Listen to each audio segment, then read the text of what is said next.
Anne. Good morning, everyone. Thank you so much for joining the Touch Base Tuesday webinar today. As Diane mentioned, my name is Leslie Sykes, and I am the Program Manager for SCS's Sustainable Agriculture Program. My role includes oversight of SCS's Sustainable Agriculture Framework through the Sustainably Grown Certification Program and developing strategies to make the program useful and relevant in the marketplace. Personally, I come from a fresh produce background, and while at SCS, have been working with my colleagues to find new ways to make certification programs and the audit process efficient for growers like yourselves.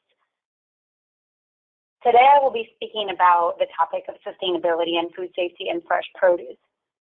Given that the viewership base of Touch Base Tuesday series is typically composed of food safety professionals, I'm making the assumption that this is the case for this particular webinar. However, I would like to launch this quick poll to verify whether my assumption is correct, and so everyone participating today to learn a little bit about the makeup of the group. So let me just see if I can launch this poll quickly here.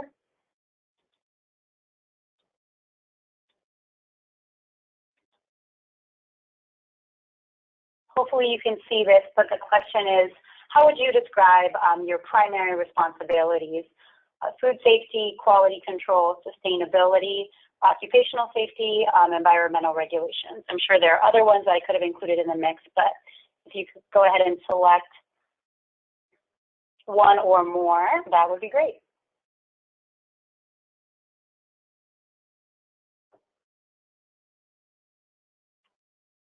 See, the results are still shifting, so I'm going to wait a few more seconds here.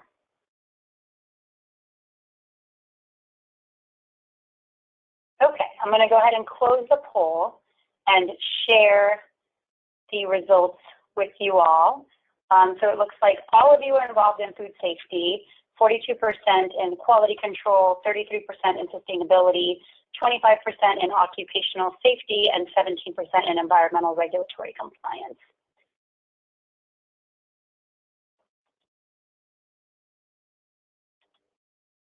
Great. Okay. So moving on here,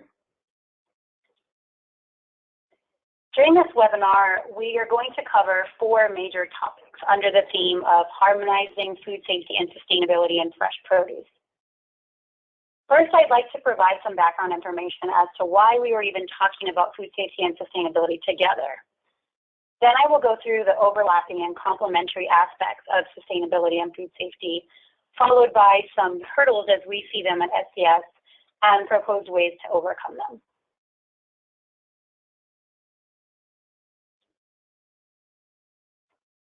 Firstly, I would like to step way back and provide some orientation from the start. There are different definitions of agriculture. For the purposes of this webinar, I'm going to define agriculture as the business of growing crops. As we all know, agriculture is deeply linked with nature. Producers are stewards of the land and are also beneficiaries of ecosystem services that are provided by ecosystems. So this includes things like pollination, of course, for many but not all crops, biological pest control, hydrology, and the maintenance of soil health, to name a few. Today, most producers also rely on chemicals to control pests and diseases and for fertilization. Because of this, agriculture inherently poses a risk on the surrounding environment, to workers, and also to nearby communities. The prevention of negative impacts from agricultural production systems requires an active contribution from producers. And of course, producers are also expected to provide safe, high quality, and nutritious food to the public. And that's really where a holistic set of good agricultural practices comes into play, which I will cover in a little more detail on a later slide. Given all of these expectations that are placed on producers, time and resources will naturally shift depending on objectives, priorities, and other factors.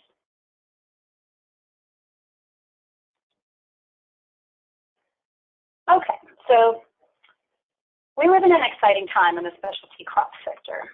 It's filled with innovation and entrepreneurship at every level of operation, bringing consumers unprecedented levels of safety, quality, and convenience. As you all probably know, today's discerning shoppers increasingly expect fruits and vegetables not only to meet the highest safety and quality standards, but also to be responsibly produced with respect to the environment, labor rights, and a range of other sustainability issues. I provided some examples on this slide to help illustrate my point about the ever-evolving industry. From the retail side, Costco's food safety program, which consists of an extensive internal training program and a vendor auditing system. For those of you that sell to Costco, you know what this is about. Walmart's Sustainability Index, which facilitates collaboration through the supply chain and aims to address key sustainability hotspots for an array of product categories. Whole Foods Market's Responsibly Grown rating system, which relies on supplier reporting on certain production practices and aims to give consumers greater transparency. I've also provided an example of the local food movement in the photo on the left, where a retailer is merchandising local produce in a dedicated display in their produce department. Local fits into the sustainable food movement because demand for local stems in part from the notion that local food systems support sustainable local economies and communities. On the production side, I provided two examples of two products that have undergone unparalleled levels of research and product development to deliver consistently high quality product to consumers, tomatoes and strawberries, as well as examples of value-added products, a trend that has been driven by demand for convenience. On these value-added products, you will see examples of third-party verified labels, such as USDA Organic and the Non-GMO Project, which serve to differentiate the products and provide consumers with information about the product. So there are clearly many moving parts at the production, retail, distribution, and marketing levels, as you all well know. And it's no wonder that there has been a disconnect in the way we've been addressing food safety and sustainability, which I'd like to dig into deeper in the next few slides.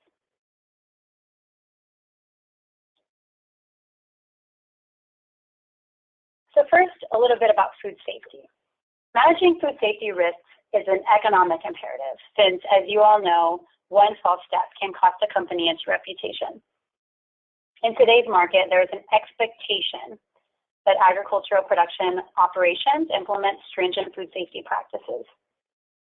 As you know, as some of you are these people, companies hire in-house experts to maintain effective food safety programs, demonstrate compliance with standards through third-party audits and certification, develop and implement standard operating procedures, file documentation, and keep up to date on regulations. Since the 1990s, companies have relied on audit and certification programs to communicate their proactive measures to reduce food safety risks. The design and implementation of these programs has had a significant effect on field and packing level management systems. When producers need to comply with multiple requirements, of course, they will aim for the highest common denominator. More recently, FSMA has added a new layer of complexity by mandating new food safety regulations for farms. And now a little bit about this emerging sustainability market. Nowadays, the long-term resilience of agricultural production has become somewhat of a necessity as companies grapple with real major challenges, such as water availability in drought-prone regions or labor shortages. Sustainability is also seen as the new market advantage, as you have all probably witnessed, and we've seen from examples provided in the previous slides. Producers, food companies, and grocery retailers are evaluating their growing practices and supply chains to determine ways to enhance environmental protection and working conditions, and how to leverage these efforts for competitive benefit. In addition, companies are increasingly relying on audit and certification programs to communicate their proactive measures in sustainability, something we are definitely seeing firsthand at SCS. The resulting sustainability programs in use and being developed are typically implemented in parallel to and not under a unified framework in relation to food safety. So I'll get into this topic a little bit more. So what's happening in the industry that is driving food safety and sustainability apart? So here's a little context. Food safety is defined through international, national, and local regulations, but also through in-house programs and third-party certifications. I want to specifically point out the international definition given the prevalent role of the Global Food Safety Initiative, or GFSI, in maintaining a benchmarking process for food safety management and STEAMs. Food safety is measured and monitored in-house and then also typically by approved third parties. Food safety status is tracked on the buying side in many cases through supplier approval programs. And food safety status is largely used for business-to-business purposes between the buyer and the supplier. Similarly, sustainability is being defined through international, national, and local regulations, in-house programs, and or through third-party certifications. Similar to GFSI, social responsibility in the international context has been defined by the Global Social Compliance Program, or GSCP, which maintains a benchmarking process against international best practice as set out by the GSCP reference tool. Sustainability is measured and monitored internally or by third parties in certification. In terms of tracking at the buyer level, there are a few examples in the US where certification status is tracked through preferred supplier programs. Otherwise, companies rely on on-product labeling and other business-to-consumer marketing efforts.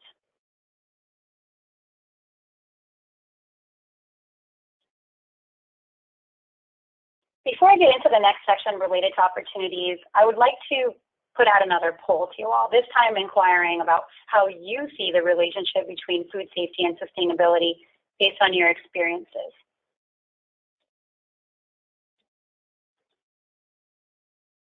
So do you see food safety and sustainability as highly overlapping, somewhat overlapping, highly conflicting, somewhat conflicting, or complementary?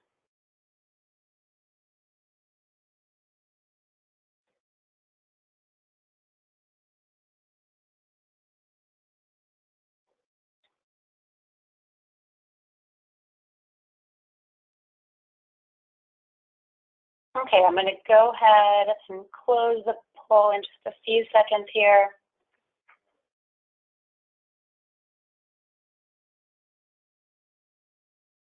Okay, so here are the results. 9% of you say highly overlapping, 27% of you say somewhat overlapping, 18% highly conflicting, 27% somewhat conflicting, and 18% complementary. There's quite a mix in there. Very interesting. Thank you for your participation.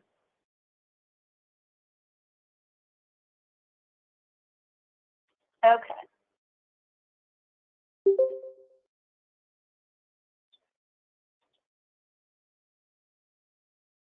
Based on SCS's collective experience on farms and with different actors in the supply chain, the way we see it, sustainability and food safety have many aspects that overlap.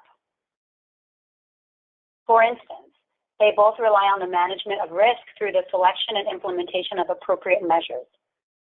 They also both rely on science-based approaches, with the most effective programs being rooted in science and research on best approaches. Thirdly, they both deal with compliance with minimum standards, however that's defined by the company or the user. Additionally, food safety and sustainability programs both need supply chain integration for the effective flow of products, information, and capital. Related to supply chain integration is also the idea of using traceability systems to track the movement of products and their associated claims through a supply chain, which is typically based on physical segregation in the fresh produce industry. And lastly, both food safety and sustainability are most effective when workforce and management training and educational programs are implemented so that all participants in the production system and supply chain understand the areas of risk and are empowered to participate. All of these aspects can potentially lead to objectives being met, whether food safety or sustainability related or both.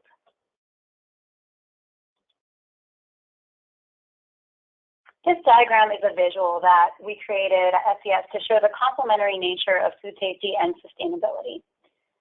The smaller food safety circle is superimposed on the larger circle to show the overlapping nature between food safety and sustainability.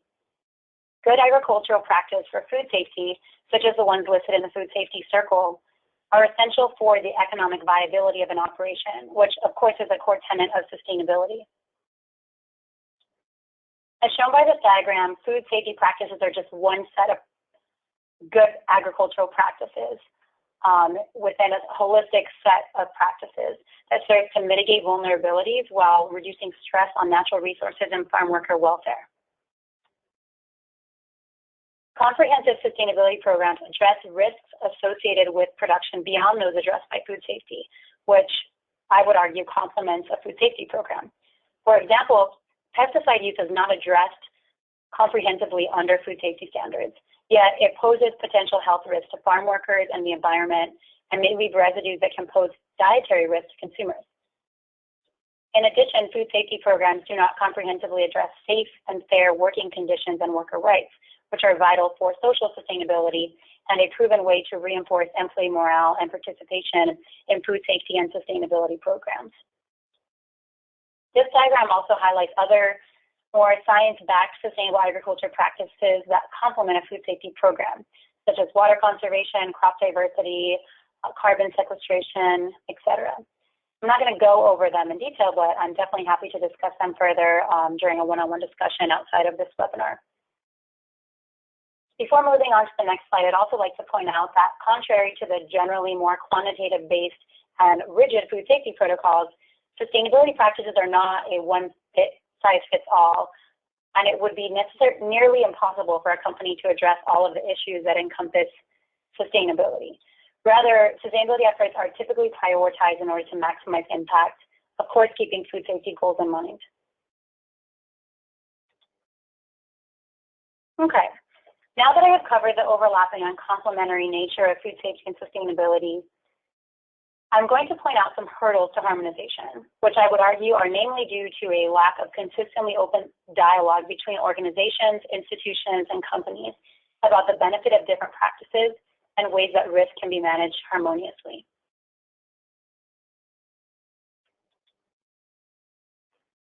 Here in the US, as you know, we have recently seen the clashing of food safety and sustainability front and center through the development of the Food Safety Modernization Act, or FSMA. In the U.S., food safety regulations, and therefore the development of FSMA, fall under the control of the Food and Drug Administration, a branch of the Department of Health and Human Services, while sustainability guidance, on the other hand, and funding falls under the Department of Agriculture. Similarly, in an international context, food safety falls under the World Health Organization, while many of the sustainability agriculture funding and initiatives mostly fall under the Food and Agriculture Organization.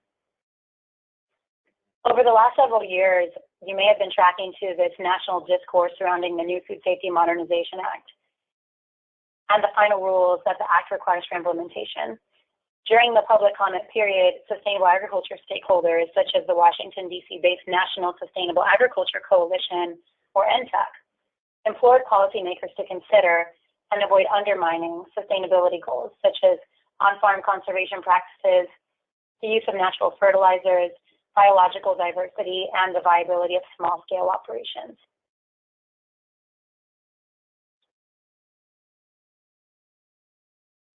Another hurdle I'd like to point out too relates to economics. Producers face pressure from industry and government to adopt specific practices on their farms, resulting in a shifting set of demands, some of which conflict with sustainability goals. Reductionist approaches used to address microbial contamination risks on farms are commonplace. For example, the removal of vegetation in and around croplands, as in the photo on the right, due to risk of contamination and the material economic consequences associated with an outbreak. Yet from a sustainability perspective, the same ground cover and vegetative buffers are effective at reducing movement of sediment, nutrients, and pesticides from fields, and protecting nearby water and air quality. On this slide, I've also provided an example of research that has been conducted on this very point, which was published in Frontiers in Ecology and the Environment in 2013. The researchers measured the extent of impact in California from land use practices meant to promote food safety and that are not conducive to habitat conservation or biodiversity. The research found that over a 5-year period following the outbreak of E. coli from spinach in 2006, more than 13% of remaining riparian habitat was eliminated or degraded. In the accompanying photo, the authors highlight the removal of vegetation, which they say was likely a result of management decisions for food safety. Other examples of food safety requirements that can potentially conflict with sustainability-related management practices include the use of ecosystem services, the use of soil amendments, the management of food waste, cover cropping, or the use of irrigation tailwater systems. I encourage you all to reflect on your own experiences and think of whether there are any instances during which you have experienced conflicting objectives between food safety and sustainability within the operations that you work in. Did food safety and sustainability reference standards clash in a particular topic? Did buyer food safety requirements conflict with a governmental regulation or an initiative? Acknowledging and communicating these areas of conflict is an important step towards the identification of solutions and management practices that are effective and compatible between food safety and sustainability goals.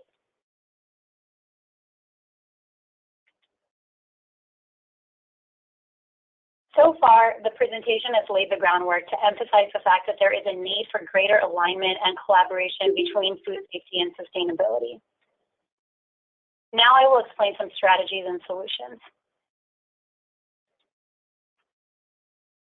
The overlapping and complementary nature of food safety and sustainability best practices presents an opportunity for harmonization, not just at the production level, but also at the buying, consumer education, and certification levels. Many of the systems used to track, promote, and manage risk for food safety can also be retooled and used for sustainability purposes. For example, a production operation could evaluate and insert material sustainability risks into traditional food safety risk management systems to identify, assess, and prioritize sustainability risks. A marketing department could streamline messaging for incorporating both food safety and sustainability achievements and goals. A grocery retailer could incorporate sustainability metrics into its food safety management software to bring together compliance documentation, audits, or communications with suppliers under a single unified platform. Or a standard-setting organization could provide recognition of equivalency of overlapping food safety and sustainability requirements for streamlining opportunities. The concept of harmonization presents an exciting opportunity to improve on existing systems and a means to facilitate an open dialogue about hurdles.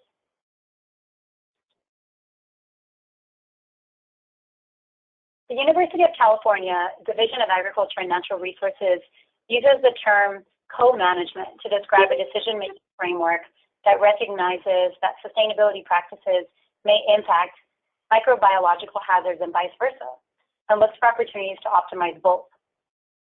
The framework involves an open dialogue about the benefits and risks related to the practice in question and the strategies that might be used to balance food safety with sustainability. The focus is on agricultural production, but I would argue that the framework could be applied to different areas of the supply chain, including the development of sourcing policies for a supplier base.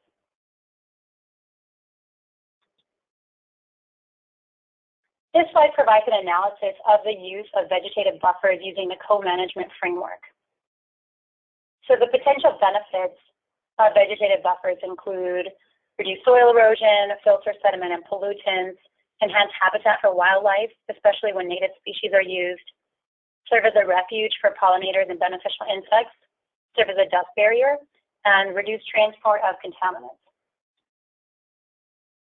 Potential hazards include crop damage from animal activity, for example, or animal activity and contamination of edible portions of crop. A co-management approach that would blend food safety and sustainability goals in order to optimize both might be one or combination of the strategies listed under the strategy section on this slide. For example, select species that are less attractive for food or habitat. Routinely monitor for rodents, insects, and other animal activity. Use temporary fencing, or use buffers in a targeted way, for example, near waterways. I encourage you all to visit the Co-Management Practices tool, which is part of a free online course and provides extensive descriptions of co-management practices in the production environment. I've provided a link below, which you can, if you can't click on it, hopefully you can just copy and paste that and quickly access the Co-Management Practices tool. Now I'd like to summarize some actionable steps building on what has been discussed during the webinar today. Firstly, the right people need to be engaged. And this includes executives at a company so that the internal team agrees on a common vision for the company and there is proper buy-in. Secondly, issues need to be prioritized and cohesive goals need to be set. Next, strategies need to be developed to realize goals, which need to keep both impacts on food safety and sustainability in mind. Once strategies are implemented, it is important to track progress and ensure that everything is on track. Another point I'd like to make is that as we all work together on improving our understanding of food safety, sustainability, and how they interact in the context of agriculture, communication externally with buyers, consumers, certification bodies like SCS, and other organizations is extremely important. And lastly, if verification through a third party is needed by your operation and part of your strategy, seek auditors and certification bodies that are skilled in recognizing food safety and sustainability objectives and impacts holistically. In our role as a third-party certifier for the produce industry, SCS has understood the interconnectedness of food safety and sustainability. And due to this, we've been providing bundled services to help clients minimize costs and approach these issues more holistically. To facilitate the process, we recently developed new self-assessment and audit tools and cross-trained our auditors and staff. I have been specifically involved in streamlining services for the SCS Sustainably Grown and Global Gap certification programs, where there is a natural overlap in standard requirements, scope of audit, and certification processes.